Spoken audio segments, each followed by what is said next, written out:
Mission opened up a new donation warehouse in Bryan. It's something that was years in the making and something that we're told was a much needed upgrade. Joining us today with Twin City Mission is the Director of Community Relations, Ron Crozier. Thank you so much for being here today. Absolutely. It's always a pleasure to get to come down 29th Street and stop in. Well, we appreciate it. We brought you down here because we want to talk about this new facility. Tell us more about the purpose for Twin City Mission. The purpose of the mission or the purpose of the warehouse? Of the warehouse for the mission. The old warehouse was 10,000 square feet in a building that was not climate controlled. It was old, tin roof, tin walls, rutted driveways. It needed to be replaced. The new facility is 25,000 square feet. We've got the bay areas for the big trucks to back up into, for our delivery truck to bring in donations. We've got a big open warehouse for all the sorting, so we'll be able to sort between men's, women's, kids, seasonal, winter, summer, whatever it takes, blankets, furniture, all the knickknacks from home. So there's plenty of space for all the donations. The really cool thing is that all of the donations that come into that get donated to Twin City Mission will come through that warehouse before they're sorted out to our stores or our community closet. This is such an important resource to have right here in our community. When we talk about what Twin City Mission does, how does this new development help the organization? One, it gives us a newer, fresher look in the eyes of the donors. They can tell where their donations are going, how they're being sorted, how they're being taken care of, what is the purpose of them. And this donation center kind of opens everything up so that they can see, I gave this coat will go here, then it will be shipped here before it ends up here. They'll be able to track it.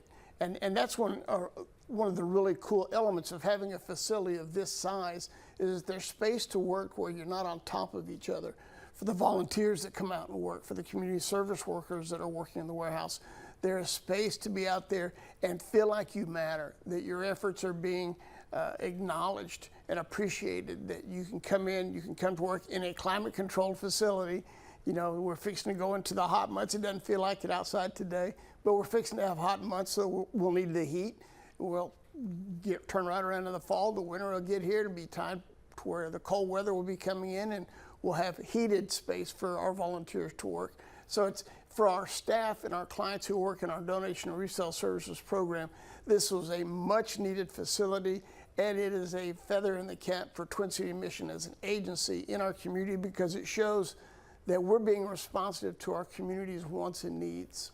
Well, and talking about that response from Twin City Mission, talking about all that you do in our community, tell us more about some of the things that are offered right here in the Brazos Valley.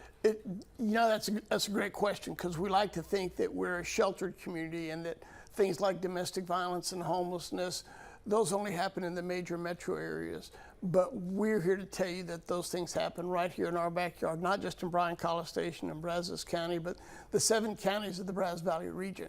So to have a facility or an agency like Twin City Mission that can address those needs and provide services to those individuals, to those families, for those kids, for those single moms, for those single dads, with people struggling with whatever issues that, is on their plate. They don't have to go out of town to get the help they need. We've got a caring and committed staff here in town that can help address those needs. And we will be sure to have more information on our website about accessing those resources or ways to sign up to volunteer because there really is that need in our community. Ron, thank you so much for taking the time to come on the show. Thank you. Appreciate it. We appreciate it. And we're going to take a live eye look outside and be right back after this.